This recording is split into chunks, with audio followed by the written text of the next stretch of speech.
फोटोला काय अर्थ आहे तो असा की साक्षातच आता तुम्ही फोटो घेता. हे सायन्सचं केवढं मोठं आपल्याला केवढं मोठं काम आहे. आता मी हाँगकाँगला गेले ते एक तिथे फार चांगली मुलगी होती. तिचा संबंध स्वतःच सगळं टेलिव्हिजनची वगैरे व्यवस्था होती. तिची फार माझ्यावर श्रद्धा बसली. ती सांगितलं माताजी मी तुमचं टेलिव्हिजनवरती एक घेऊ का. म्हटलं घ्या. आणि मग तिने टेलिव्हिजनवर दाखवलं आणि त्यांना सांगितलं की तुम्ही आता माताजींच्याकडे सगळ्याचे हात करून बसा 5 मिनिट. आणि अशा मला सांगितलं तुम्ही अशा उभ्या राहा माताजी काय हरकत. आणि पुष्कळ लोकांना जागृती आली आणि त्यांनी पत्र दिलं की आमच्या हातात अशी थंड थंड वाऱ्यासारखं काय आहे. आता या चैतन्य लहरी आहे त्यांच्याबद्दल सगळ्यांनी सांगितलेलं आहे. मोहम्मद साहेबांनी त्याला रूह असं म्हटलेलं आहे. या चैतन्य लहरींच्याबद्दल एक मोठं पुस्तक आदी शंकराचार्यांनी लिहिलेलं आहे. आताचे शंकराचार्य नाही ते जुने एक खरे शंकराचार्य होते. त्यांनी एवढं मोठं पुस्तक या चैतन्य लहरींवर लिहिलेलं आहे.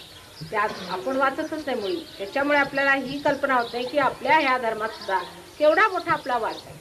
त्याच्यावर ख्रिस्तानी याला full breeze of the holy ghost असं म्हटलेलं आहे. अगदी स्पष्ट ह्याच्यावरून स्पष्ट आणखी थांबणार की फुल म्हणजे आधी कुंडलिनी. पण होली गोस्ट विषयी ख्रिस्त जास्त बोलले नाही कारण त्यांची आई सुद्धा ही आदिशक्ती होती. त्यावेळेला जर त्यांनी सांगितलं असतं की माझी आई आदिशक्ती आहे तर लोकांनी तिच्यावरच हल्ला केला असता आणि मग त्यांना सहन झालं नसतं. मग ते एकादश रुद्रात उतरले. म्हणून ते नाटक पूर्ण व्हावं म्हणून आपल्या आईबद्दल ते विशेष बोलले नाहीत. पण इतर लोकांना त्यांनी सांगितलं. नंतर त्यांच्या आईची सुद्धा लोक पूजा करू लागले. आता ख्रिस्ताबद्दल सुद्धा इतकं खोटं नाटक लोकांनी सांगितलेलं आहे. मोहम्मद साहेबांच्या बद्दल सुद्धा इतकं खोटं नाटक करतात की आता ह्या देशांमध्ये लोकांना अशी शंका पडली की बा हे आहे तरी काय.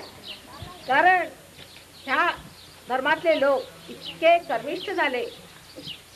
जसे हिंदू लोक सुद्धा आलं का.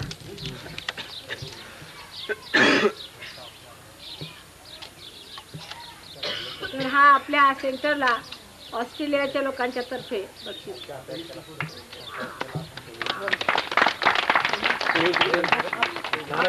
कॅलेंडर प्रत्येकाला देता येते. हे ख्रिस्तानी आपल्या आईबद्दल म्हटलेलं होतं बिहोल्ड दी मदर म्हणजे आईकडे लक्ष ठेवा.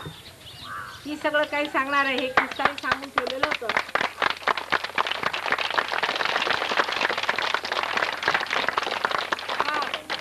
हे कॅलेंडर ह्यांनी 7 तुमच्या कार्यकर्त्यांसाठी दिलेलं.